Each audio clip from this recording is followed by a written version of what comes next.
Hello, this is Journal to the Dreamscapes. I'm your host, Joseph Evaldi. Enter dream reality, dream interpretation, dream analysis, and the dream state. This is Journal to the Dreamscapes. Now, on tonight's episode, it's going to be a short edition, and I'm going to get to it.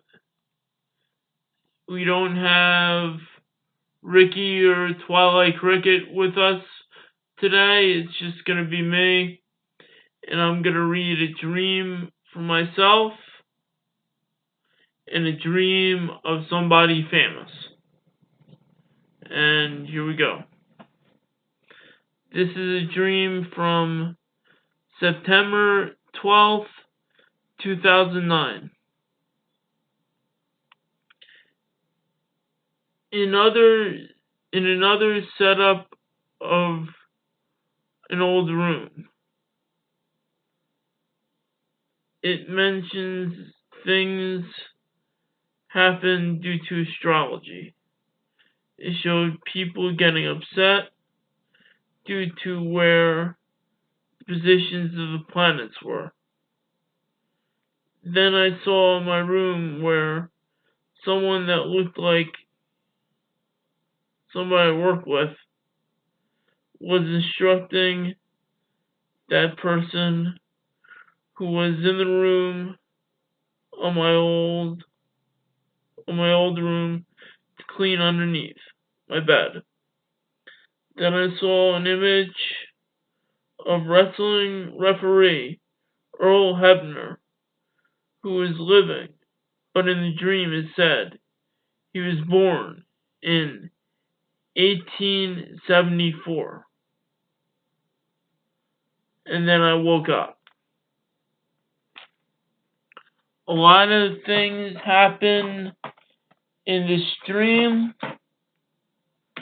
and I'm going to try to interpret my own dream from what it says. And I'm going to do this through some books of mine that I have.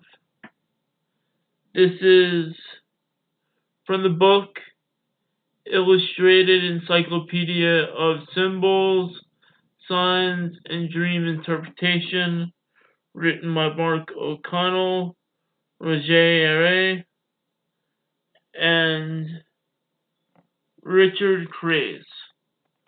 It says, and I quote, from page 436 to 437. The rooms in a house allow us to compartmentalize aspects of our lives. Different areas of our lives may be represented by the function of particular rooms. The bedroom for sleep, sex, and relaxation. The dining room for nourishment. The living room for leisure and sociability. So how you feel and what you're doing in each of these rooms could be key to understanding how comfortable you are with these different aspects of your life. Rooms are also said to represent your potential. If a room is familiar, it signals your current or past capabilities, whereas an unfamiliar room could be showing you your unfulfilled potential. Whether you're eager to explore it or back out and close the door may show how ready you are to realize that potential. Sometimes the houses in our dreams have hidden rooms or rooms that we are forbidden to enter. These may represent unexplored parts of ourselves or parts that we feel are taboo. That is from that book by Mark O'Connell, Roger Aray, and Richard Craze. I'm going to emphasize the part with bedroom, of sleep, sex, and relaxation. The fact that underneath the bed was clean, and from what I know from Feng Shui, when you clean underneath your bed, you're cleaning what's behind you. Anything that you don't want seen or hidden, it's emptied. And also, in this stream, I'm going to mention another underlying theme in it. And that is with instruction, teaching. And this is from the book by Philip and Douglas Cockes, Pocket Guide to Dreams. They say these quotes: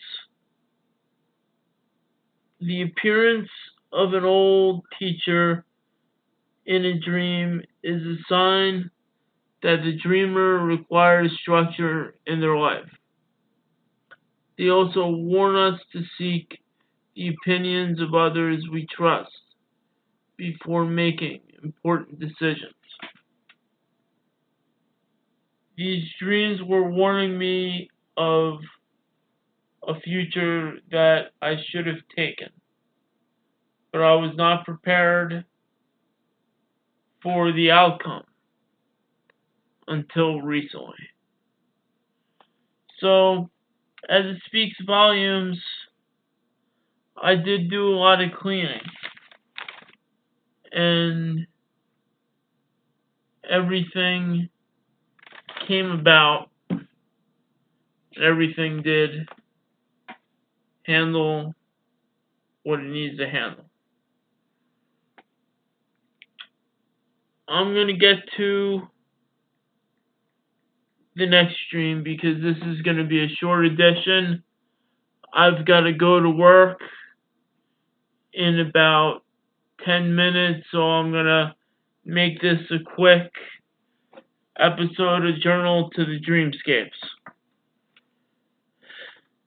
This is from the world of lucid dreaming, and this is a dream by Mary Shelley, the world's first sci-fi novel. And reading this will be none other than the network's ace reporter, Joe Vexter.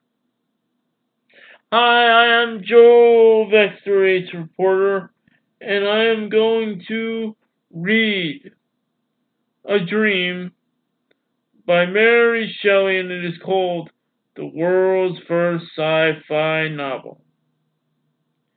In 1816, the story of Frankenstein, often cited as the world's first science fiction novel, was inspired by a vivid nightmare. At just 18 years old, Shelley visited Lord Byron by Lake Geneva in Switzerland.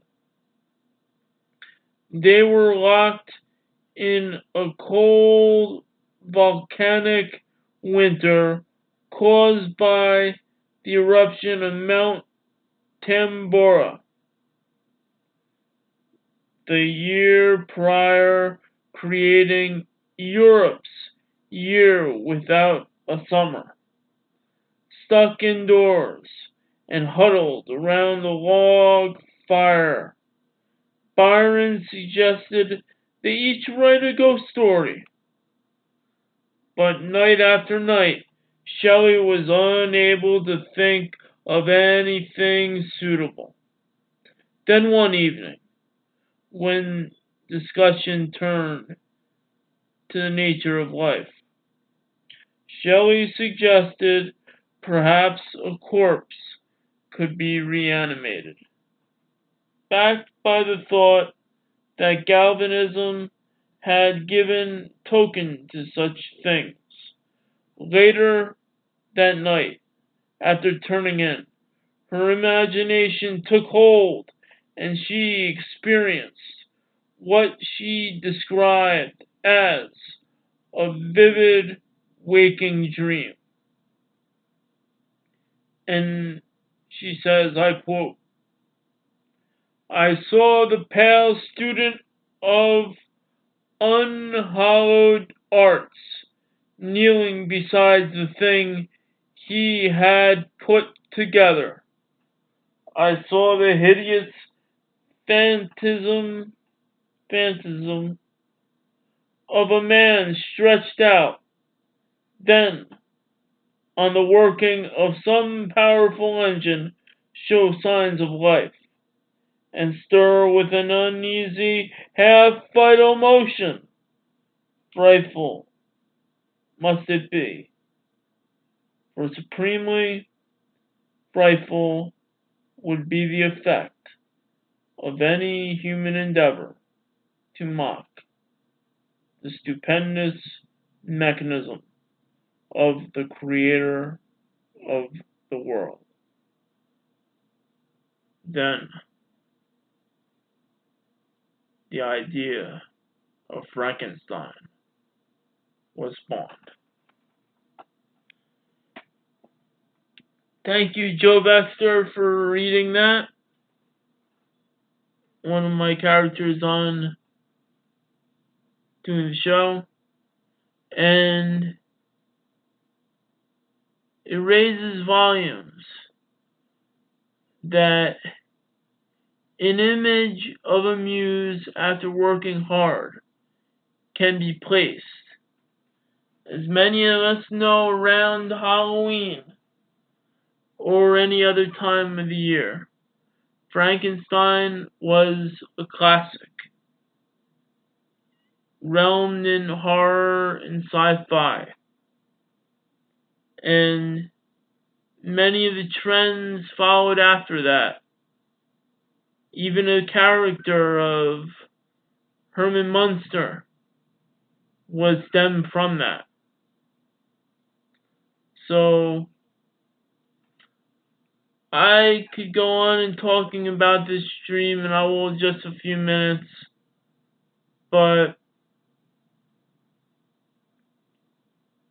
the muse can guide us to do many things, and even in a dream, it could inspire a creation of a Frankenstein. Very frightening.